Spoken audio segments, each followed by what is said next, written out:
नमस्कार दोस्तों, एक बार फिर से माओवादियों ने प्रेस नोट जारी कर नारायणपुर जिले के गोटगांव में हुए मुठभेड़ को नरसंहार बताया है। यह प्रेस नोट 6 जून यानी कि कल रात 9 बजे माओवादियों के उत्तर ब्यूरो प्रवक्ता मंगली द्वारा जारी किया गया है, जिसमें लिखा है कि 22-23 मई को गोटगांव के जंगल में 8 माओवादियों को मुठभेड़ में मारकर सरकार सशस्त्र बल बड़ी जीत हासिल करने का दावा कर रही है, जिसे गोदी मीडिया द्वारा खूब प्रचार प्रसार किया गया। घटनास्थल पर आए कुछ पत्रकार भी शासन प्रशासन द्वारा बताए गए कथन को ही प्रचार किए। मुख्यमंत्री गृहमंत्री तो सशस्त्र बलों की इन घिनौनी करतूतों पर प्रशंसा करते हुए माओवादियों को खत्म करने की बात वे दोहराए हैं। माओवादियों द्वारा आगे इस प्रेस वक्तव्य में लिखा है कि कगार दमन अभियान के अंतर्गत जल शक्ति के नाम से की गई इस अभियान में इंद्रावती इलाके में घुसे 800 सशस्त्र बल गाँव में हमले किए। उनसे जो डरकर भाग रहे जनता पर उन्होंने फायरिंग किया। जान बचाने के लिए जंगल के गुफाओं में छुपे जो जनता और कुछ पीएलजीए सदस्य थे, वहां से उन्हें बाहर निकालकर उनकी हत्या कर दिया गया।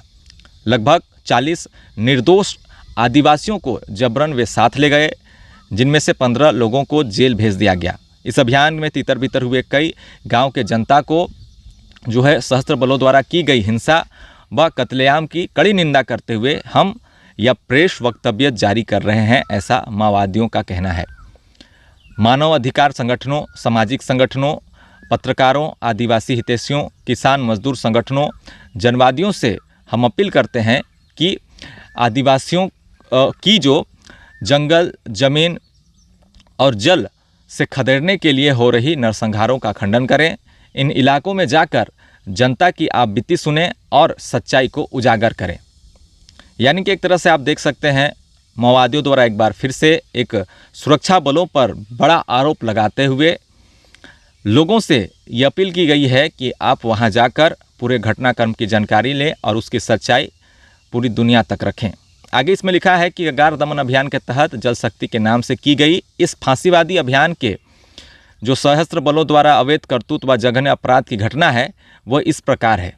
आगे वे बता रहे हैं कि आलबेड़ा गोट, पड़को वगैरह कई गांव के पहाड़ों, जंगलों को चारों तरफ से घेरा गया और छानबीन किया गया। जनता को दौड़ा दौड़ा कर पकड़ा गया। 40 लोगों को वे साथ ले गए, जिनमें से 10 लोगों को सरेंडर दिखाकर छोड़ दिया गया और 15 लोगों को झूठे केस में फंसाकर जेल भेज दिया गया। पुलिस वालों से डर कर भाग रही जनता पर फायरिंग किया गया। इसी क्रम में कुछ लोग अपनी जान बचाने पहाड़ों गुफाओं में छिपने पर मजबूर हो गए। इसी क्रम में गोट और पर्रो पड़कों के जंगल में उपस्थित हमारे पीएलजीए दस्ते के कुछ सदस्य जो बीमार थे, उन पर सशस्त्र बलों द्वारा फायरिंग किया गया।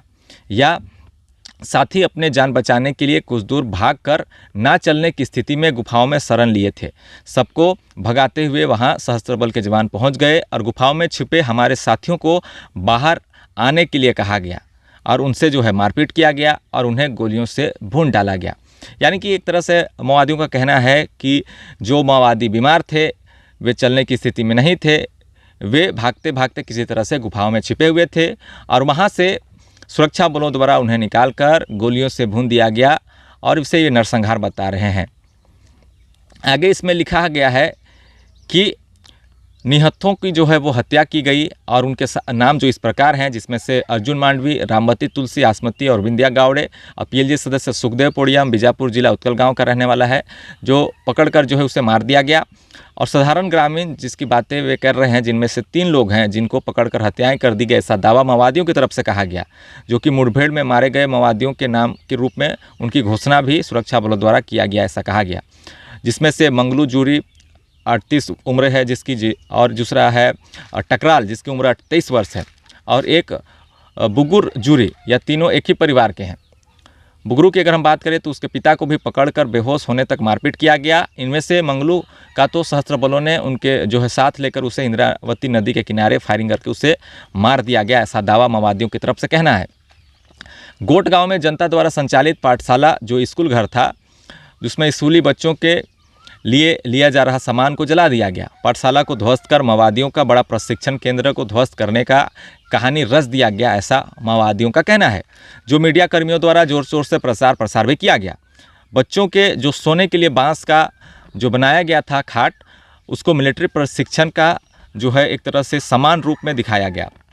उस शाला में पढ़ाने वाला जो गुरुजी के बयान को नज़रअंदाज किया गया और एक मनगढ़ंत कहानी बताते हुए पूरा अभियान, पूरा गांव को घेर कर लोगों को पकड़ा गया और उन्हें मार डालने की एक तरह से योजना बनाई गई थी, ऐसा माओवादियों का इसमें कहना है।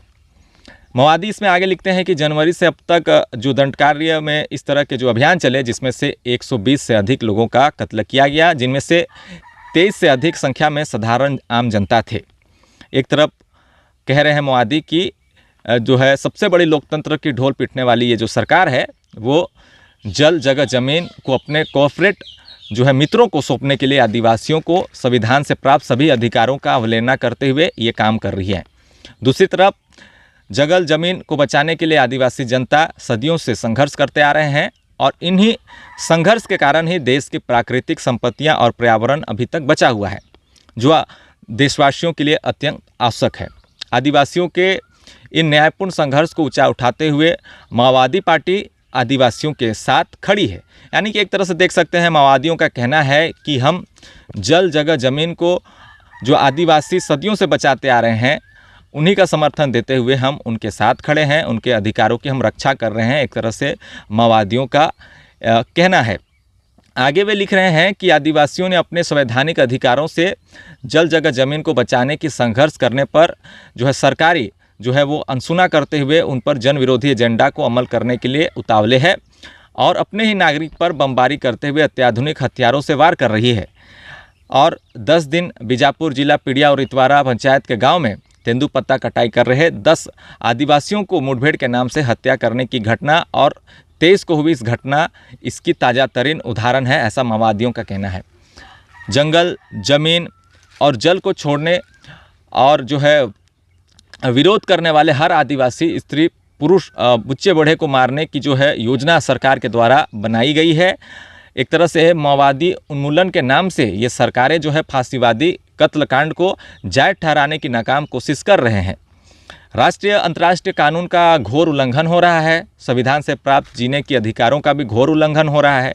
प्रगतिशील ताकतें, मानवाधिकार संगठनों, सामाजिक संगठनों, बुद्धिजीवों, छात्रों और पत्रकारों, वकीलों से माओवादियों का ये अपील है कि केंद्र सरकार, राज्य सरकार अपनी जो कॉर्पोरेट मित्रों के लिए आदिवासियों व क्रांतिकारों पर अमल, जो फांसीवादी जो दमन और जो नरसंहार का विरोध, इसे रोकने के लिए सब लोग जो है वह आगे आएँ।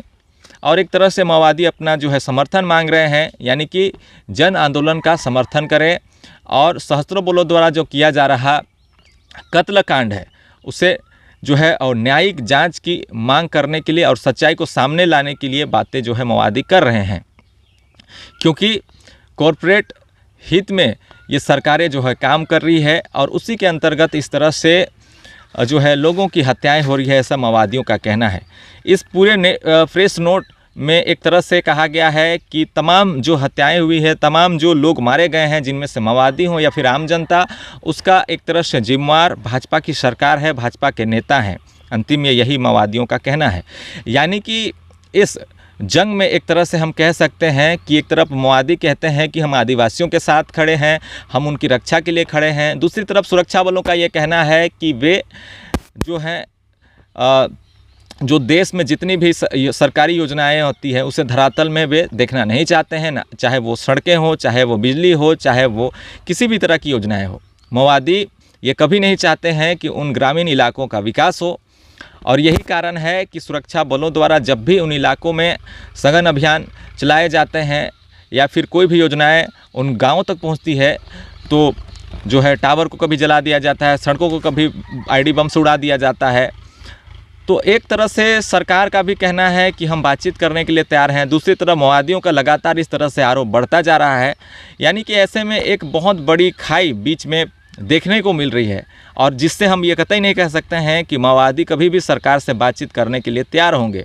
क्योंकि एक बड़ा आरोप हर बार के मुठभेड़ के बाद जो है माओवादियों की तरफ से प्रेस वक्तव्य जारी करके ये कहा जाता है कि सरकारें जो है सिर्फ और सिर्फ वहाँ की खनिज संपदा, जो प्राकृतिक संसाधन है, उसी का लूट करने के लिए इस तरह से जो है अभियान जंगलों में सुरक्षा बलों द्वारा चलाया जा रहा है। बाकी कोई भी वजह नहीं है और एक तरह से माओवादियों को ख़त्म करने की एक योजना सिर्फ और सिर्फ कॉरपोरेट घरानों को उन खदानों और उन संपत्तियों को देने के लिए इस तरह से किया जा रहा है, ऐसा माओवादियों का एक बड़ा आरोप भी है। यानी कि देख सकते हैं एक तरीके से सरकारें की तरफ से कई तरह की बातें निकल कर सामने, तो एक तरफ से माओवादियों की तरफ से एक तरफ से बातें निकल कर सामने आती है। और इस वीडियो में मैं ये भी साफ कर देना चाहूँगा कि कई लोगों का ये भी सोच विचारधारा में आता है कि मैं जो है माओवादियों की तरफ से बातें रख रहा हूँ।